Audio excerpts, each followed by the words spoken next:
Have you ever noticed how someone can make you feel weak, small, or unsure, without ever insulting you? No shouting, no criticism, no harsh words are used at all. Yet something inside you shifts, and your confidence quietly drops. So here's the real question. Why does silence sometimes hurt more than insults? The answer lies deep inside how the human mind works. The human brain is not built to handle emotional emptiness. When there are no words, no reactions, and no feedback, the mind fills the gap on its own. And most of the time, it fills that space with doubt and self-questioning. Today we're going to explore how confidence is destroyed through silence, body language, and invisible signals. This is not to teach harm, but to help you recognize it, protect yourself, and stop being controlled by it. Confidence rarely disappears in one dramatic moment. It fades slowly through repeated small experiences that seem harmless on the surface. Silence plays a major role in this process because it avoids conflict while still sending a message. Unlike insults, silence doesn't trigger defense or anger right away. Instead, it quietly enters the mind and stays there. Most people believe confidence is broken by loud attacks, harsh words, or public humiliation. Those things are obvious and easy to identify. You can argue back, defend yourself, or walk away from them. Silence is different because it has no clear shape. It slips past your awareness and settles into your thoughts. Your brain is always asking one silent question in social situations. That question is, am I accepted here? When people respond with warmth, the brain feels safe. When there is silence, the brain senses danger. Silence often answers that question with uncertainty, and uncertainty is where confidence begins to weaken. Think about a time when you shared something important with someone. It could have been an idea, an opinion, or a personal feeling. You spoke honestly and waited for a response. Instead of words, you were met with silence. No nod, no facial reaction, and no sign of understanding followed. The moment passed, but the feeling stayed. You replayed it later and wondered if you said something wrong. That single silent moment carried more weight than many spoken conversations. Now, consider a student in a classroom who answers a question. The teacher gives no response and immediately moves on. The student sits there, confused, unsure whether the answer was correct or foolish. Nothing negative was said, yet the doubt remains. Next time, that student hesitates before speaking. This is how silence trains behavior. It teaches people when to shrink and when to stay quiet. Over time, people stop expressing themselves, not because they lack ideas. They stop because their brain associates speaking with discomfort. Confidence doesn't break loudly here. It fades quietly. One of the strongest silent confidence killers is the lack of acknowledgement. Acknowledgement doesn't require praise or agreement. It simply requires recognition that someone exists and has been heard. When acknowledgement is missing, people feel invisible. In everyday conversations, this happens more often than we realize. Someone talks while the other person looks at their phone or glances away. The speaker finishes and receives no response. Slowly, they start sharing less. Workplaces provide even clearer examples. An employee completes a task and submits it with effort and care. Days pass without feedback or reaction from the manager. The silence becomes heavier than criticism. When authority figures stay silent, the impact is stronger. Silence from someone with power feels like judgment even when none was intended. The mind begins creating negative stories to explain the quiet. Confidence starts eroding under imagined conclusions. People often underestimate the role of body language in silence. The body speaks even when the mouth does not. Crossed arms, leaning away, or turning slightly aside all send signals of resistance. The speaker senses it immediately. Eye contact also plays a powerful role. Too little eye contact can feel like rejection. Too much cold non-reactive eye contact can feel controlling. In both cases, the speaker becomes uncomfortable and uncertain. When someone speaks and receives blank eye contact, their thoughts begin to scatter. They may rush their words or soften their tone. They may second-guess what they're saying. Mid-sentence, confidence bends under pressure without a single word spoken. Silence becomes even more damaging when it follows vulnerability. When someone opens up, they are emotionally exposed. In that moment, they are looking for safety, not solutions. Silence after vulnerability feels like rejection. Imagine someone saying they want to change careers or follow a risky dream. The listener pauses for too long without responding. That pause fills with fear and imagined judgment. Even if the silence was unintentional, the emotional impact is real.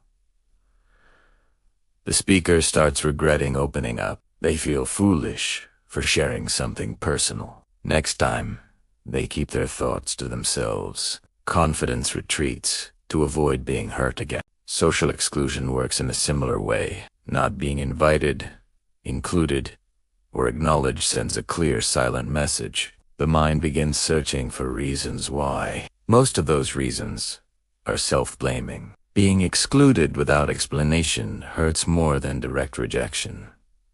At least, words provide clarity. Silence leaves room for endless self-doubt. Over time, people begin to expect rejection before it happens. Small social signals matter more than people realize. Messages left unread, greetings not returned, or jokes ignored create emotional distance. Each moment alone feels minor. Together, they form a pattern.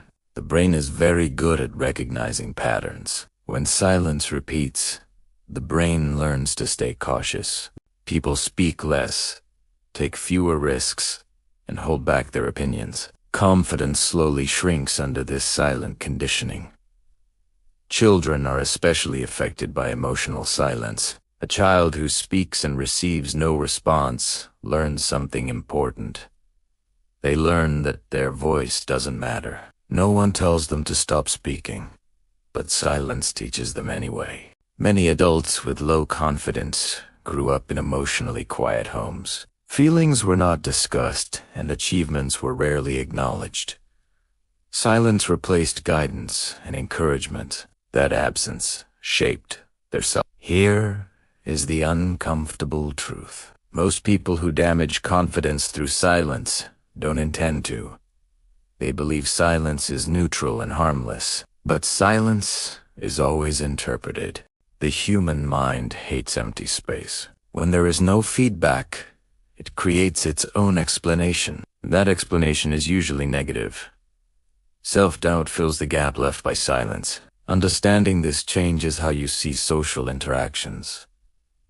You begin to separate silence from truth. You realize that not every quiet moment is judgment. Sometimes it reflects distraction, fear, or limitation in the other person. Some people don't just use silence by accident.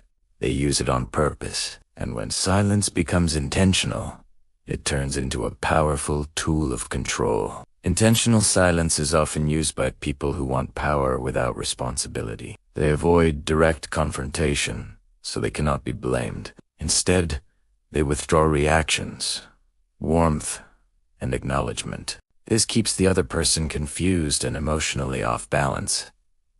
Confusion is where control becomes easy. One common form of intentional silence is emotional withdrawal. This happens when someone suddenly becomes distant after you speak up or express yourself. They don't argue or explain.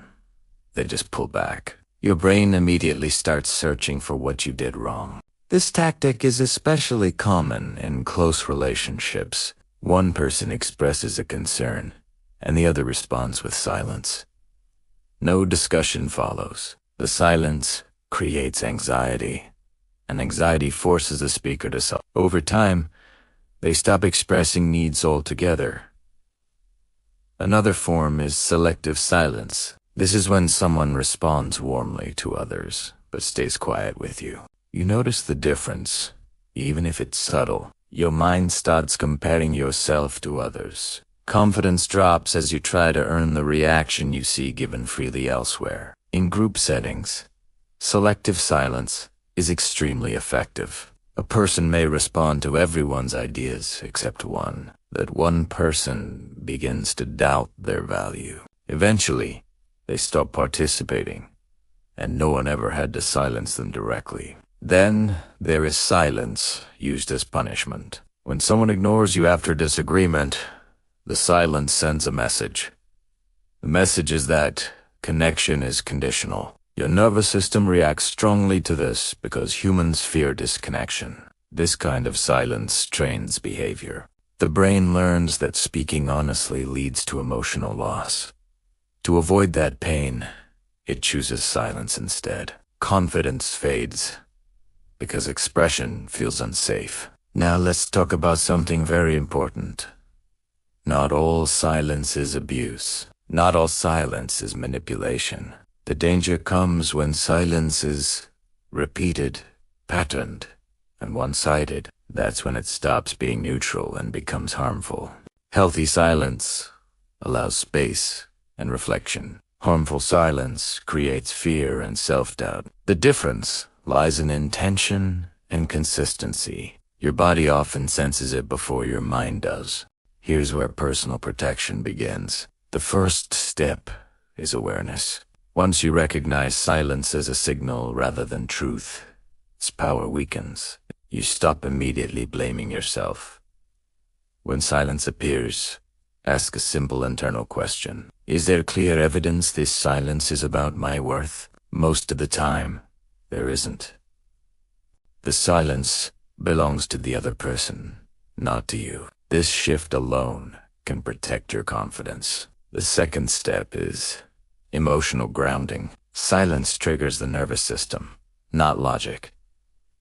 Slow your breathing when you feel ignored or dismissed. A calm body helps prevent the mind from spiraling into false conclusions. Another powerful tool is naming the silence. This doesn't mean confrontation or accusation.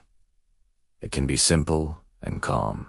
Saying something like, "I noticed you went quiet after I shared that," brings clarity. When silence is named, it loses its mystery. People who use silence intentionally often rely on confusion. Clear words disrupt that pattern. Even if the other person avoids responding, you regain control of your inner state. Let's also talk about how to stop unintentionally damaging others. Many people hurt confidence without realizing it. They think listening quietly is enough, but silence without presence feels empty. Small actions make a huge difference. Eye contact, nod. A nod, a short response. These signals tell the other person they are seen. Confidence grows in environments where people feel acknowledged. If you are in a position of authority, this matters even more. Your silence carries extra weight. A simple acknowledgement can prevent unnecessary self-doubt. You don't need long feedback. Clarity is enough. Parents, teachers, leaders, and partners shape confidence every day, not through big speeches, but through daily reactions. Silence teaches lessons just as words do. Choose those lessons carefully. Now, here's the most empowering truth of all. Confidence does not come from constant approval. It comes from self-trust. When you stop using others' reactions as a measure of your worth, silence loses its grip. This doesn't happen instantly. It's a practice. Each time silence appears, you remind yourself that absence of response is not a verdict. Your value does not depend on reaction. Strong people are not immune to silence. They simply interpret it differently. They observe instead of absorbing. They stay present instead of shrinking. Confidence becomes internal, not borrowed.